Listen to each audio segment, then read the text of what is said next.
The fluorescent lights hummed on the 78th floor. Ethan Brooks pushed his cleaning cart past empty conference rooms, invisible as always. 3 years of night shifts at Hale Group headquarters had taught him to disappear into the background. Chicago's winter pressed against the windows. Snow fell in thick curtains. Ethan had finished the south wing early, the storm was worsening, and he wanted to get home to his 6-year-old daughter, Lily. That's when he saw her. Victoria Hale lay crumpled beside the executive elevators, one shoe off. Black dress damp with melted snow. The CEO of Hale Group, daughter of Richard Hale himself, was shaking on the marble floor. Ethan's first instinct was to back away. Getting involved meant getting noticed. Questions. Risk. But Victoria made a small sound and tried to rise. Her arms gave out. He thought of Lily, of teaching her to help people who'd fallen. "Even if you're scared," he'd said. Ethan walked over. Victoria's eyes were unfocused. I need to. Let me help you up." He crouched down carefully. She couldn't stand. Fever burned through her suit jacket. When he suggested calling security, panic flashed across her face. "No." She grabbed his arm. "No security. My father. He can't." Her grip loosened. Snow fell harder outside. The temperature was dropping to dangerous levels. Ethan had 2 choices: call for help and disappear, or make a decision that couldn't be undone. He made his choice. "I'm going to get you out of here. Stay awake if you can." Victoria barely nodded. Ethan understood the system. Security rounds every 40 minutes, cameras with blind spots.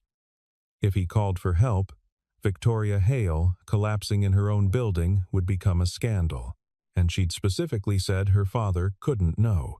He wrapped his jacket around her shivering form and helped her stand on the 3rd attempt.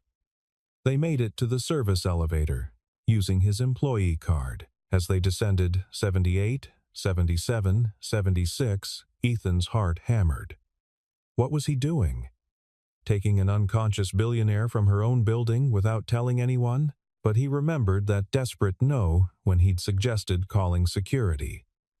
Sometimes you had to trust that people knew their own situations. The garage was empty. Ethan settled Victoria in his 15-year-old sedan and cranked the heat to maximum. He cleared the snow from his windshield with numb fingers. At the garage exit, he paused. Once through that gate, there was no turning back. Victoria stirred. Ethan drove into the storm. The highway was nearly empty.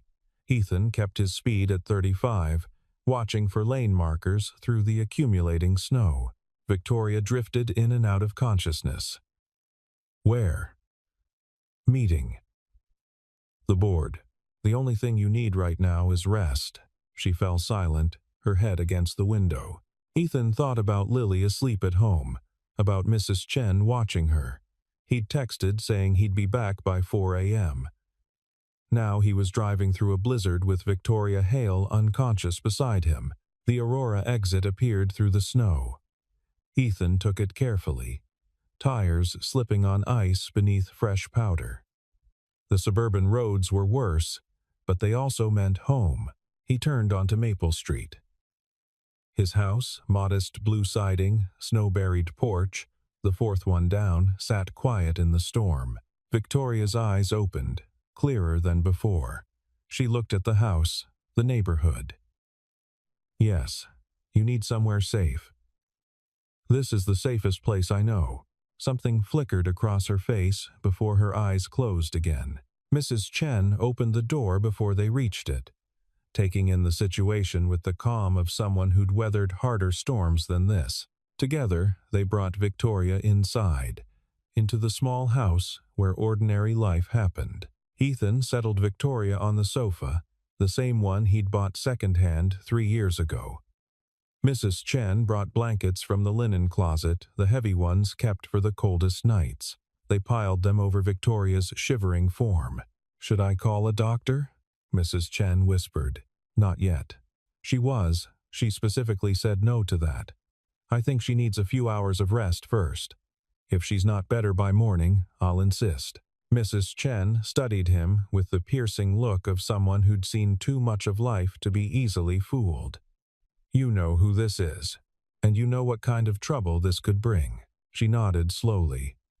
Your wife would have done the same thing. She never could walk past someone who needed help.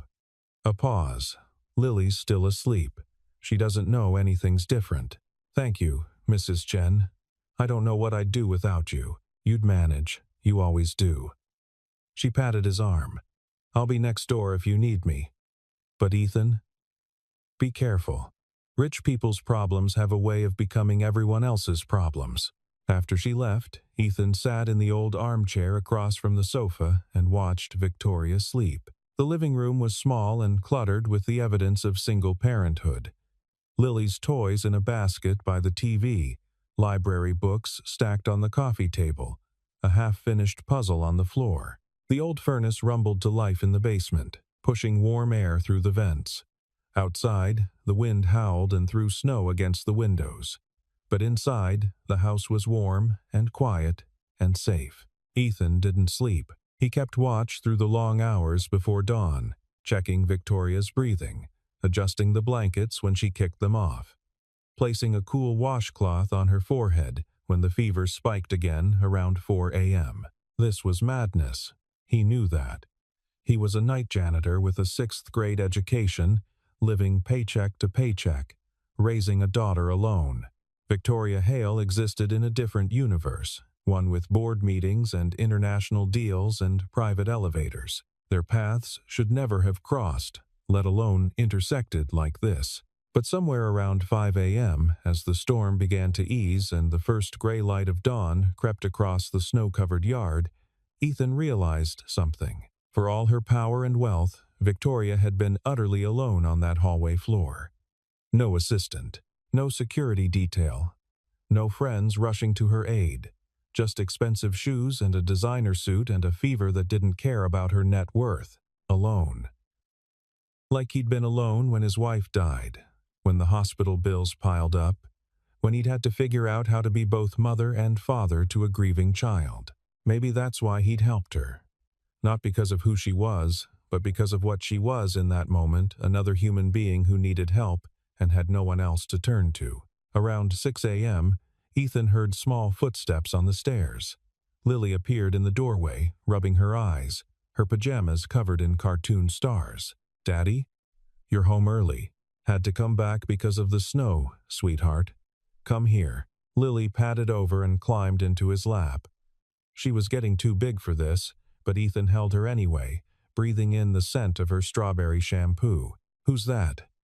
Lily whispered, looking at Victoria on the sofa. Someone who needed help. She's going to rest here for a little while. Like when you helped Mr. Patterson when he fell on the ice? Exactly like that. Lily seemed satisfied with this explanation.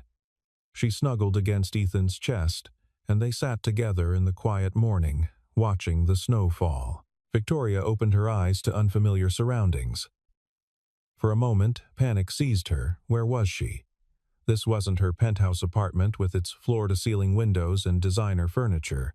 This was a small living room with worn carpet and hand-me-down furniture and framed crayon drawings on the walls. Then, memory returned in fragments.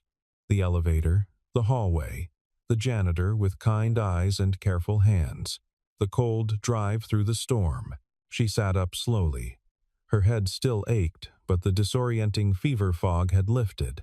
She was wearing her dress from yesterday, now wrinkled and stained with melted snow. Someone had removed her shoes and covered her with several heavy blankets. The smell of cooking reached her. Coffee, pancakes, butter melting in a hot pan. Victoria stood on unsteady legs and followed the scent to the kitchen. It was tiny, barely bigger than her walk-in closet at home, but it was warm and bright, with morning light streaming through a window over the sink. Ethan stood at the stove, flipping pancakes.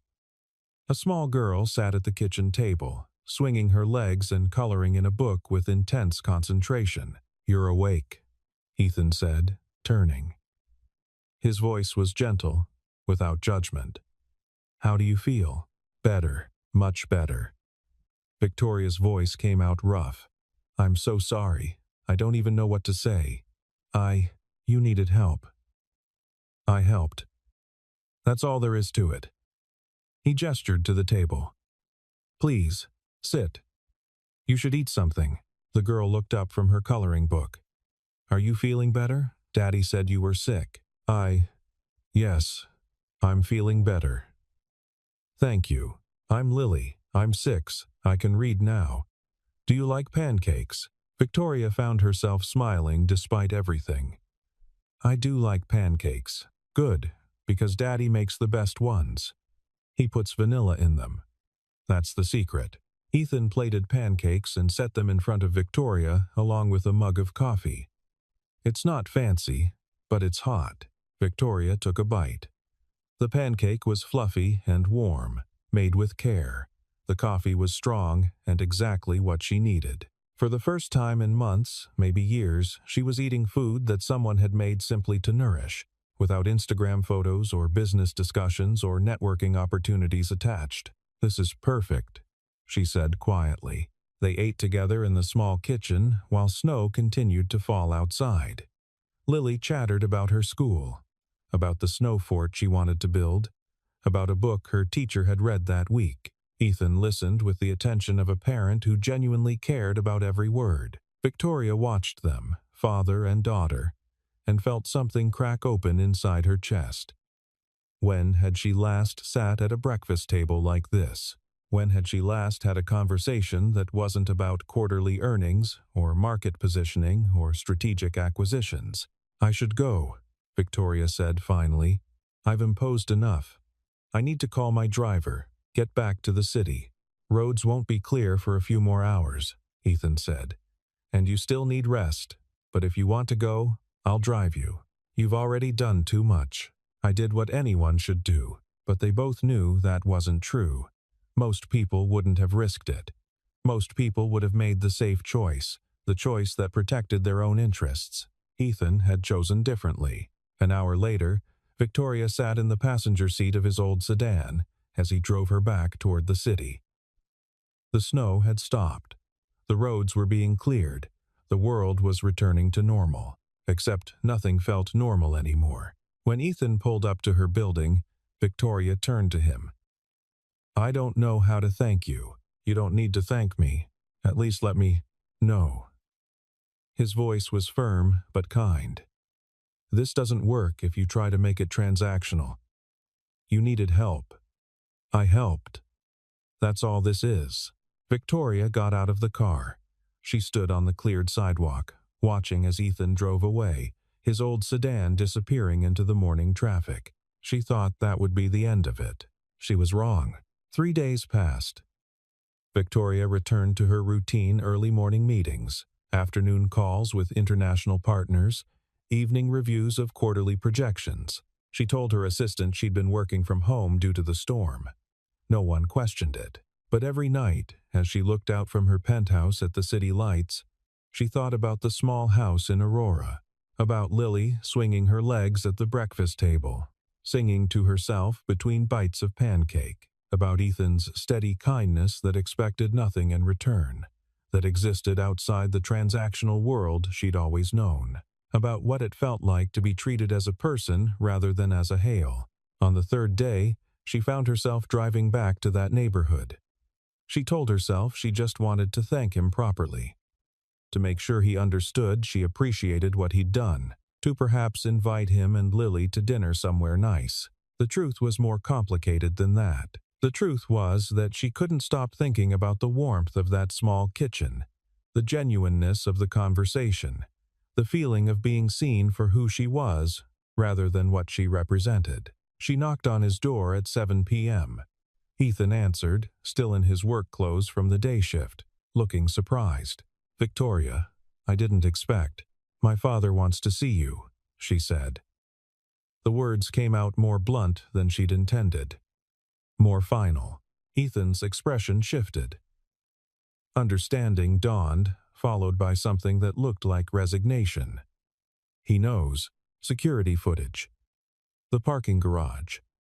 Someone in IT pulled the logs for that night, trying to figure out why there was an anomaly in my access records. My father asked questions. He always asks questions. She met his eyes. I told him the truth, all of it, and he wants to see me, tomorrow, 7 p.m. At the estate. Victoria's hands tightened around her car keys. Ethan, I'm sorry. I tried to keep this private, tried to explain that it was just a kindness with no strings attached. But he's determined to understand what happened. Does he think I did something wrong? He thinks he doesn't know you. And my father doesn't like unknowns in my life. He doesn't trust situations he can't control or people whose motivations he can't understand. Ethan leaned against the doorframe. Behind him, Victoria could hear the TV playing some children's show Lily must be watching. The sounds of normal life. The life he'd built carefully, quietly, deliberately, away from people like her and her father. What happens if I say no? He asked. Then he'll make assumptions. And my father's assumptions are rarely favorable to anyone but himself. He'll decide you're hiding something, or that you're trying to leverage the situation, or that you're a threat. And then, she trailed off, and then my life gets very difficult. Ethan was quiet for a long moment, his eyes searching her face. What do you want me to do? The question surprised her. It had been years since anyone had asked her what she wanted. People asked what the board wanted, what the shareholders expected, what her father thought was best, but not what she wanted. I want you to meet him, Victoria said slowly, carefully. I want you to tell him exactly what happened, the same way you told me. I want him to see what I saw that morning, someone who helped without agenda, without expectation of reward. Maybe that's naive. Maybe I'm asking too much. Maybe I'm putting you in an impossible position. But you want your father to see that not everyone operates transactionally. Yes, exactly that. Ethan nodded slowly. I'll come. But Victoria, you should know I'm not good at playing games with people like your father. I'm not going to tell him what I think he wants to hear. I'm going to tell the truth, and I'm not going to apologize for helping you. I wouldn't want you to do anything else. That's why I want you to meet him. As she drove away from the small house in Aurora, Victoria wondered if she'd just made a terrible mistake. Her father was brilliant and ruthless and protective to a fault. He'd built an empire by understanding power dynamics, by knowing how to leverage every situation to his advantage, by never trusting anyone completely. And she'd just invited Ethan Brooks, a man who operated outside those rules entirely, who didn't understand leverage or strategy or calculated advantage directly into her father's line of sight. She gripped the steering wheel tighter and drove through the dark streets, not sure if she was protecting Ethan or endangering him. The Hale estate sat on 20 acres in a suburb 40 minutes north of Chicago. High iron gates, a circular driveway that could accommodate a dozen cars.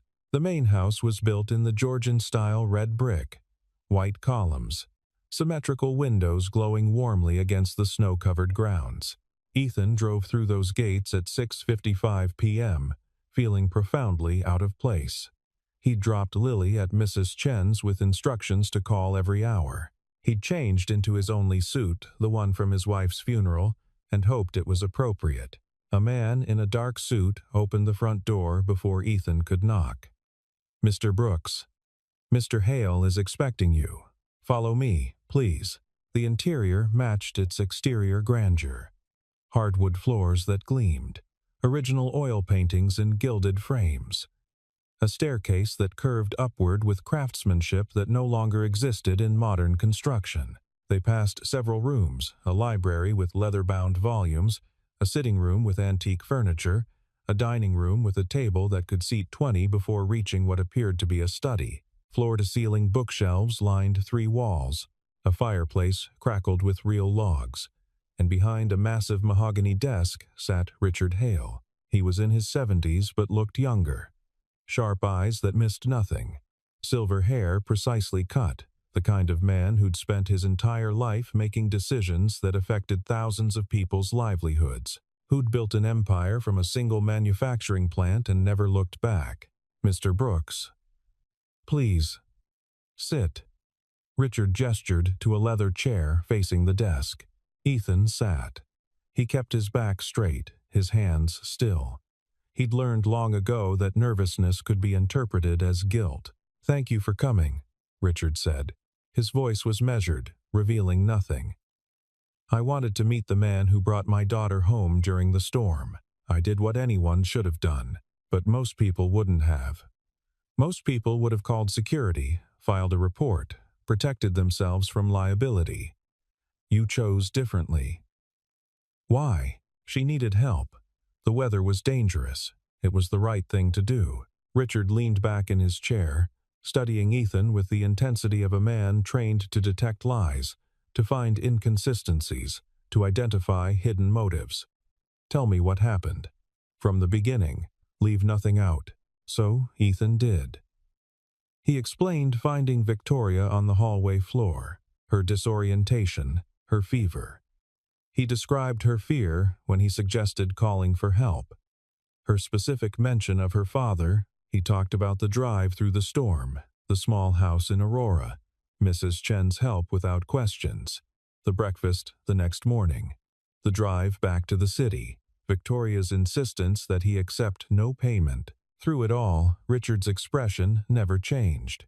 He listened with the focus of someone trained to evaluate testimony, to separate truth from deception, to understand motivations beneath words.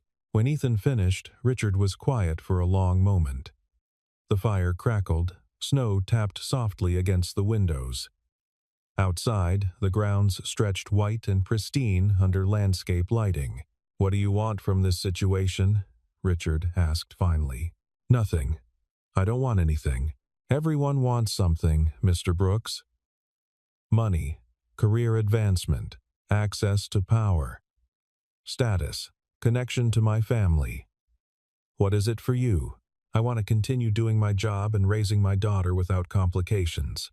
That's all. You took a billionaire to your home while she was incapacitated. You must understand how that looks to people like me.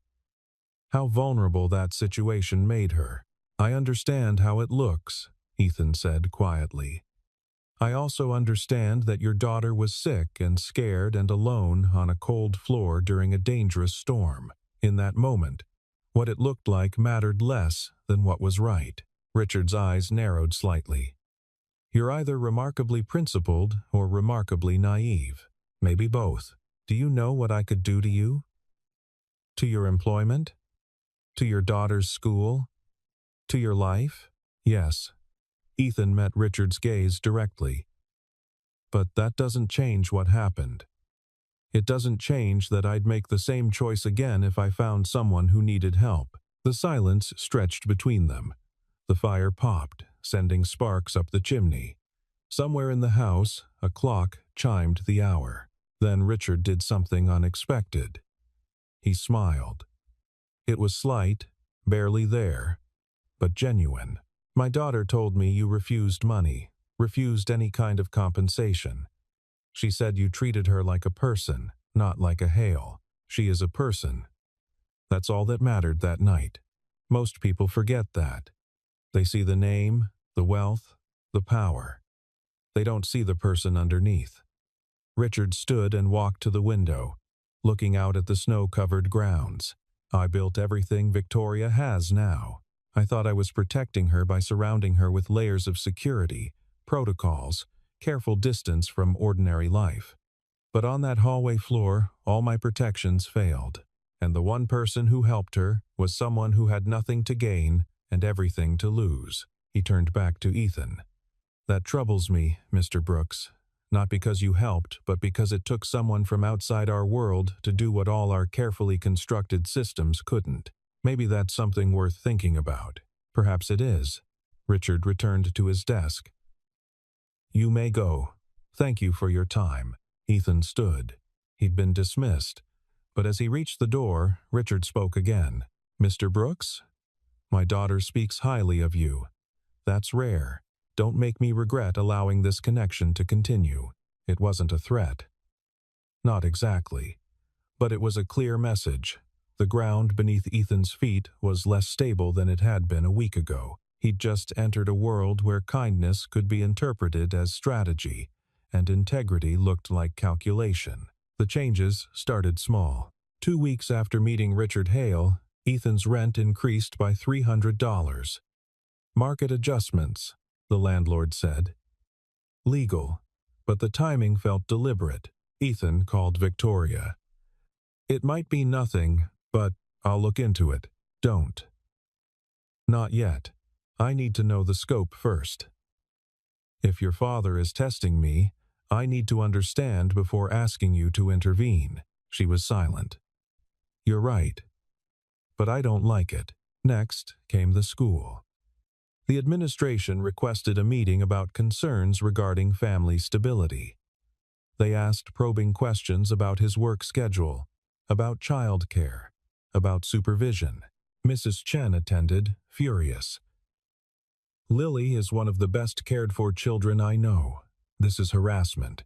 The principal wouldn't say who filed the report. The third incident was most concerning. Ethan's car broke down after his shift. Ethan stood in the cold garage, feeling invisible pressure closing in. Richard Hale wasn't personally sabotaging his car. The man was too sophisticated. But someone in his network understood that broken brake lines and inconvenient repairs could be as effective as direct confrontation. The message was clear. You exist at our sufferance. Ethan called Victoria. It's getting worse. He explained everything. Victoria listened, her breathing changing, anger building. This is my father. He creates pressure, watches responses. If they break, they weren't strong enough. If they hold, he respects them. I'm not interested in earning respect through endurance tests. I'm going to stop this. No. Not yet. If you intervene every time, I'll never be free of this dynamic. I need to show him I can hold my ground without protection. Long pause. You're asking me to watch while my father tries to dismantle your life. I'm asking you to trust I can handle pressure without breaking. They hadn't named what was developing the calls that lasted too long. Victoria's weekend visits to Aurora. Lily asking when Miss Victoria would come again. Okay, Victoria said finally. But if Lily is endangered, I'm ending this regardless of what you want. Agreed. Ethan sat in his dark living room afterward, wondering what he'd gotten into. This wasn't fiction where class differences melted away. This was real life, where power had teeth. But he'd survived his wife's death, grinding poverty, 3 years of night shifts and single parenthood. He'd learned survival wasn't about avoiding pressure, it was about deciding what you wouldn't bend on. And he wouldn't bend on this. Victoria deserved to choose who she spent time with, regardless of her father's opinion. The photo appeared in a business gossip blog 6 weeks after the incident. Victoria and Ethan in a parking lot during light snowfall. Victoria laughing. His hand on her arm, casual, friendly. But the caption suggested otherwise. Hale Group CEO's secret romance. Mystery man identified as building maintenance worker. The story spread quickly. By afternoon, major business sites picked it up. By evening, it was trending. By morning, photographers camped outside Ethan's house. Lily was frightened. Daddy, why are those people taking pictures? They're confused. It'll pass. But it didn't. Journalists dug into Ethan's background, his late wife, financial struggles, night shift job. They framed him as either gold digger or working class hero. Neither was true.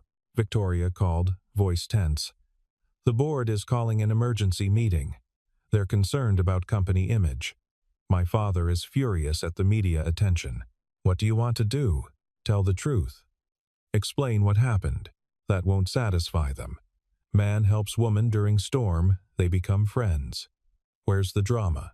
So we let them create false narratives? We live our lives and let the narratives collapse from lack of substance. That afternoon, Ethan's supervisor called. We're putting you on administrative leave. Paid. For now. Until this resolves, it's better if you're not in the building. Translation. You're an embarrassment. That evening, Victoria showed up through the back alley to avoid photographers. She looked exhausted, hair escaping its arrangement. I'm ending this. I'm holding a press conference, explaining everything. Making it clear anyone who harasses you or Lily will face legal consequences. That'll add fuel to the fire. I don't care. This is my fault. Ethan made tea, sat across from her. It's not your fault. Neither of us could have predicted this, but I can end it. Step back. Make it clear we're not involved romantically. Is that what you want? To step back? Victoria met his eyes. No. Coming here, talking with you and Lily, being somewhere that doesn't require performance or constant vigilance, I don't want to lose that. Then we don't step back. We hold steady. The board might force me out. Then they do. And you'll figure out what comes next. You're very calm. I'm not calm. I'm furious, scared for Lily, worried about money and jobs and reputation damage. Ethan took her hand. But I'm not letting fear make my decisions. I helped you because it was right. We've become friends because we value what we found. That doesn't change because of cameras and gossip. Victoria's eyes glistened. My father warned me. He said ordinary people don't understand the cost of being associated with us. Maybe he's wrong. Maybe the cost is worth it. Is it? Honestly? Ethan thought about the disruption, Lily's confusion, the uncertain future. Then about Victoria laughing at his table, listening to Lily's projects, being herself without performance. Yes, it is. The next morning, Richard Hale called an emergency board meeting. Media speculated wildly. Victoria forced to resign, strategic pivot to distract from scandal. No one predicted what actually happened. The Hale Group boardroom occupied the entire 79th floor. 16 executives sat around a glass conference table, their faces carefully neutral. Victoria stood at the head of the table, presenting quarterly earnings as if nothing unusual was happening. Richard Hale sat at the opposite end, watching. After Victoria finished her presentation, board member Marcus Whitfield, a man who'd been angling to replace Victoria for years, cleared his throat. Before we move to the next agenda item, I think we need to address the elephant in the room. And what elephant would that be, Marcus? The media attention surrounding your personal life. It's affecting company image. Our stock dropped 2 points yesterday. Major clients are asking questions. Are they asking questions about our business practices or about tabloid gossip? Both are relevant when you're the face of this company. Richard Hale hadn't spoken yet. He simply watched, his expression unreadable. Another board member, Patricia Chen, no relation to Mrs. Chen, spoke up. Victoria, we're not trying to control your personal life, but when that life becomes a liability to shareholder value, we have a responsibility to address it. What are you proposing? A public statement, distancing yourself from this man. A focus on business.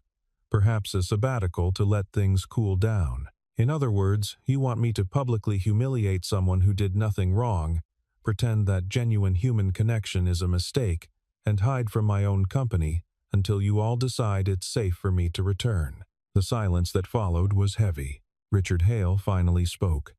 Victoria, step outside. I'd like to speak with the board privately. Victoria's jaw tightened, but she nodded and left the room. For 10 minutes, she stood in the corridor outside, staring at the Chicago skyline through the windows. Snow had started falling again, lighter than that night 6 weeks ago, but persistent. She thought about Ethan in his small house in Aurora, about Lily asking when Victoria could come over for dinner again, about the life she'd glimpsed beyond the glass towers and board meetings, a life built on things that mattered more than quarterly earnings. The boardroom door opened. Richard emerged alone. "Walk with me," he said. They went to his office on the same floor, smaller than Victoria's, but filled with decades of memories. Photos of groundbreakings, of factories opening, of handshakes with presidents and prime ministers. Richard stood at the window, looking out at the falling snow. When your mother died, everyone told me to sell the company, told me I couldn't run it and raise you properly, told me I'd have to choose. Victoria waited. Her father rarely spoke about her mother. I chose you, Richard continued. I thought that meant building something you could inherit, creating a legacy that would protect you from ever being vulnerable. But on that hallway floor 6 weeks ago, all my protections failed. And the person who helped you was someone with no stake in our world, no agenda, no angle to play. Father, let me finish. He turned to face her. I've spent the past 6 weeks testing Ethan Brooks, applying pressure, watching how he responds. And do you know what I found? That he's stronger than you expected? That he doesn't think in terms of advantage. When I increased his rent, he adjusted his budget. When I had the school investigate, he defended his parenting calmly and thoroughly. When someone sabotaged his car, yes, I know about that. And no, I didn't order it. But one of my overzealous executives thought they were doing me a favor. He had it repaired and moved on. What's your point?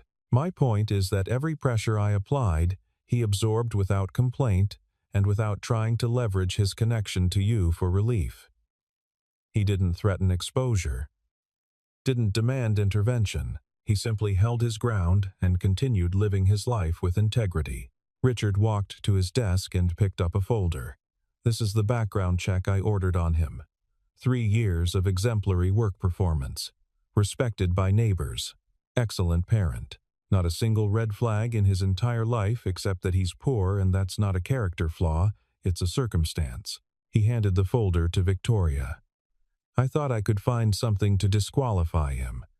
I thought I could prove he was a threat to you, to the company, to everything we've built. But I can't, because he's not. Victoria stared at her father. What are you saying? I'm saying that Ethan Brooks is exactly what he appears to be, a good man who helped my daughter without expecting anything in return. And I'm saying that I was wrong to test him, wrong to apply pressure, and wrong to assume that everyone who enters our world must have an ulterior motive. You're apologizing? Don't look so shocked. I make mistakes rarely, but I do make them. Richard's expression softened slightly. I went back into that boardroom and told them that any board member who cannot see the difference between a personal life and a business liability is free to resign. I told them that my daughter has my full support in all aspects of her life. And I told them that anyone who speaks disrespectfully about Ethan Brooks or his child will answer to me personally. Victoria felt tears prick her eyes. Why? Because on that hallway floor, you trusted a stranger more than you trusted me. Because when you needed help, you specifically said I couldn't know. Because I've built walls so high around you that you chose to collapse in a public corridor rather than call your own father. His voice roughened. And because when I see you with Ethan and his daughter, I see someone I haven't seen in years, my daughter, genuinely happy. Victoria crossed the office and hugged her father. He stood stiffly for a moment, then returned the embrace. The board approved the quarterly strategy, Richard said quietly, and I told them that effective immediately, I'm creating a new company initiative focused on supporting the working-class employees who keep our buildings running. Better wages, benefits, housing assistance. I'm putting Ethan on the advisory board, paid position, of course. He won't take it. He'll see it as charity. Then you'll have to convince him it's not charity, it's earned. Because that night, he saved my daughter, and that's worth more than any quarterly earnings report. 3 months later, snow had melted. Crocuses pushed through soil in Ethan's yard. The photographers had moved on. The media narrative had faded. Ethan still worked at Hale Group, now in facilities management with better hours and pay. He joined Richard's employee advocacy initiative, lending his perspective to shape policies that actually helped people. Victoria's position was stronger than ever. Quarterly earnings exceeded expectations. The board had backed down. She'd learned strength sometimes meant vulnerability. On a Saturday in early April, Ethan and Lily planted flowers Victoria had helped choose. Victoria sat on the porch steps, shoes kicked off, watching them work. "Miss Victoria, will the tulips be red or pink?" Lily asked. The package said red, but gardens are good at surprises. Mrs. Chen brought lemonade. "You're all going to get sunburned." Kitchen. "I'll get it." As Ethan went inside, Mrs. Chen sat beside Victoria. "When he brought you here that night, I thought it would be trouble. You were right to worry, but wrong about the outcome. You're good for them. You make them happy. They make me happy too. Then don't let anything take that away. Rich, poor, none of that matters as much as people think." Ethan stood in his kitchen, looking out at his daughter laughing in the dirt, at Victoria comfortable on his porch steps in her expensive suit. His phone buzzed. "Richard Hale. Family dinner next Sunday. Bring Lily." Victoria says no excuses. Family dinner. 6 months ago, the idea would have been absurd. Now, it felt natural. He grabbed the sunscreen and headed outside. Victoria looked up, shielding her eyes, and smiled. The same smile from the parking lot photo, but now it meant something simple and true. The world would keep turning. Challenges would come. But Ethan had learned. Sometimes the right choice wasn't the safe choice. Sometimes it was simply the human choice to help, to connect, to trust that decency mattered most. And sometimes, if you were lucky, that choice led somewhere unexpected, somewhere that felt like home, even in the middle of a winter storm. The tulips would bloom in weeks. They'd planted enough for the entire front walk, a collaboration between a single father, a billionaire CEO, and a 6-year-old who believed gardens could grow anything if you watered them enough. Maybe she was right.